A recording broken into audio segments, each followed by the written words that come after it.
శ్రీ విష్ణు రూపాయ నమఃశివాయ. కార్తీక పురాణం 30వ అధ్యాయం. కార్తీక వ్రత మహిమా ఫలశ్రుతి. నైమిషారణ్య ఆశ్రమంలో శౌనకాది మహామునులకు అందరును సూత మహాముని తెలియజేసిన విష్ణు మహిమను, విష్ణు భక్తుల చరిత్రములను విని ఆనందించి 1000 నోళ్ల కొనియాడిరి. శౌనకాది మునులకు ఇంకనూ సంశయములు తీరనందున సూతునిగాంచి, ఓ మునితిలకమా, కలియుగమునందు ప్రజలు అరిషడ్వర్గములకు దాసులై అత్యాచార పరులై జీవించుచు సంసార సాగరము తరింపలేకున్నారు.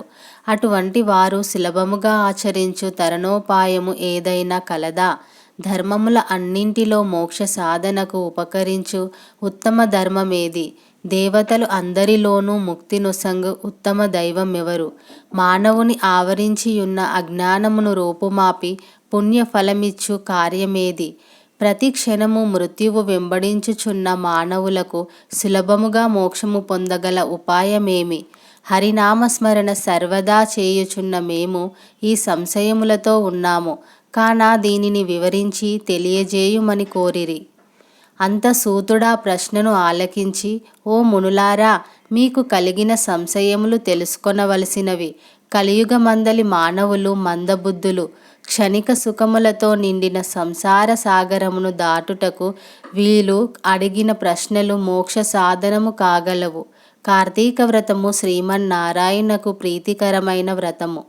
ఇది అన్ని వ్రతముల కంటే ఘనమైనది. శ్రీహరి వివరించియున్నాడు. ఆ వ్రత మహిమ వర్ణించుటకు నాకు శక్తి చాలదు. అంతయే కాదు, సృష్టికర్తయగు ఆ బ్రహ్మదేవునికి కూడా సఖ్యము కాదు. అయినను సూక్ష్మముగా వివరించెదను. కార్తీక మాసమందు ఆచరించవలసిన పద్ధతులను చెప్పుచున్నాను, శ్రద్ధగా ఆలకింపుడు. కార్తీక మాసమున సూర్య భగవానుడు తులారాశి అందున్నప్పుడు శ్రీహరి ప్రీతి కొరకు మనకు ముక్తి కలుగుటకు తప్పనిసరిగా నదీ స్నానము చేయవలెను. దేవాలయానికి వెళ్ళి హరిహరాదులను పూజింపవలెను. తనకున్న దానితో కొంచెమైనా దీపదానం చేయవలెను. ఈ నెల రోజులు విధవ వండిన పదార్థములు తినకూడదు.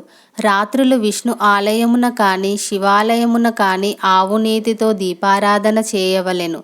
ప్రతి దినము సాయంకాలము పురాణ పఠనము చేయవలెను.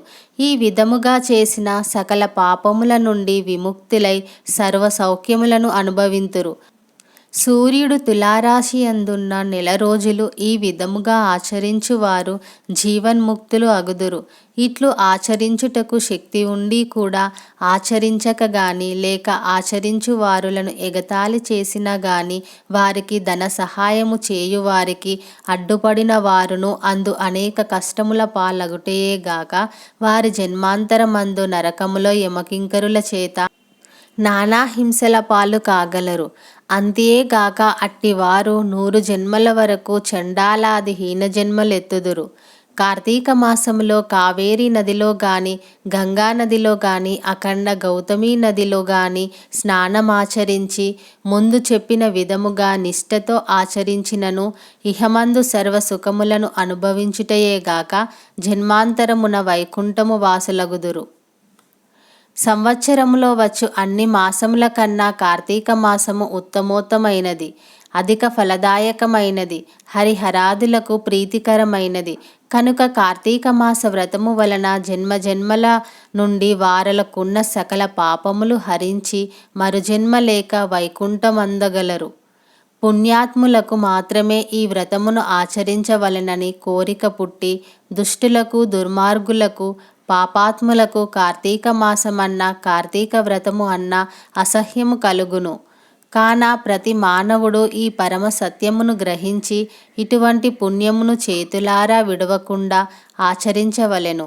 ఇటుల నెల రోజులు చేయలేని వారు కార్తీక శుద్ధ పౌర్ణమి నాడు అయినను తమ శక్తి కొలది వ్రతమాచరించి పురాణ శ్రవణము చేసి జాగరణము ఉండి మరునాడు ఒక బ్రాహ్మణునకు భోజనమిడినచో నెల రోజులు చేసిన ఫలముతో సమాన ఫలము కలుగును.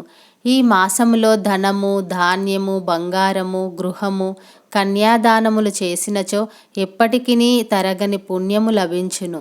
ఈ నెల రోజులు ధనవంతుడైనను బీదవాడైనను మరెవ్వరైనను సరే శ్రీహరినామస్మరణ చేయుచు పురాణములు వింటూ పుణ్యతీర్థములను సేవిస్తూ దాన ధర్మములు చేయుచున్న ఎడల వారికి పుణ్యలోకమబ్బును.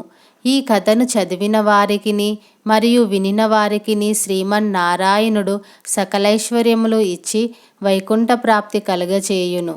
30వ అధ్యాయము 30వ రోజు పారాయణం సమాప్తం. సర్వం శ్రీ శివార్పణమస్తు.